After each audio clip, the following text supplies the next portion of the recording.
Fail করা ছাত্র যখন পরীক্ষক, যে নিজে পাশ করার জন্য শিক্ষকের দরকার হয়, সেই ফেল করা ছাত্রই আবার নির্ধারণ করছে হাজার হাজার শিক্ষার্থীর ভাগ্য। হ্যাঁ, এরকম একটি ভয়ঙ্কর কাণ্ড ঘটে গিয়েছে কুমিল্লার দেবিদ্বারে, যেখানে রয়েছে আমাদের সবার পছন্দের হাসনাত আব্দুল্লাহ। এরকম একটি ঘটনা ঘটার পর আপনি কিভাবে আশা করছেন আপনার সন্তান আসলেই পাশ করে ফিরেছে? আপনার সন্তান A+ পেয়ে গেছে মানেই সে ভালো শিক্ষার্থী?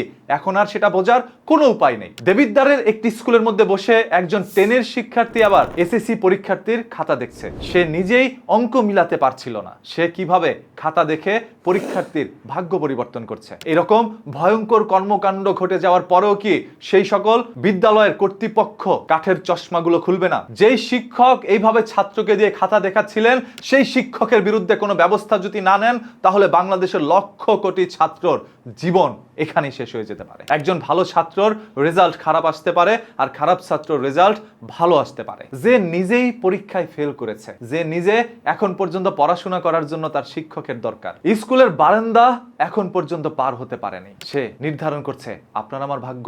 ইতিহাসের সব থেকে বড় তামাশা ঘটে গেল এবং শিক্ষার পিঠে যেন চড় মারা হলো। যেখানে কথা হচ্ছে শিক্ষাই জাতির মেরুদণ্ড, সে মেরুদণ্ডকে ভাঙার জন্য কাজ করছে এই সকল কিছু সংখ্যক বিদ্যালয়, যেখানে SSC পরীক্ষার্থীর খাতা দেখা হচ্ছে। 10-12 বছর পড়াশোনা করে একজন শিক্ষার্থী SSC পরীক্ষা দিতে যায়, তার 10-12 বছরের ভাগ্য নির্ধারণ হয় এই SSC পরীক্ষার ফলে। আর সেই 10-12 বছরের ভাগ্যটা এইভাবে ধূলিসাৎ করে দিচ্ছে, তামাশা করা হচ্ছে কিছু সংখ্যক SSC পরীক্ষার্থীকে দিয়ে খাতা দেখিয়ে। হ্যাঁ, এই ঘটনা শুধু কুমিল্লার দেবিদ্বারেই ঘটেনি, এই ধরনের ঘটনা বাংলাদেশের অহরহর জায়গায় ঘটছে, যেগুলো আমাদের চোখের আড়ালে ঘটে যাচ্ছে। তাই আমরা সেগুলো নিয়ে কথা বলতে পারছি না। আজ যেহেতু একটি প্রমাণ পেয়ে গিয়েছি, তাই আপনাদের সবাইকে বলবো ভিডিওটি শেয়ার করতে থাকেন।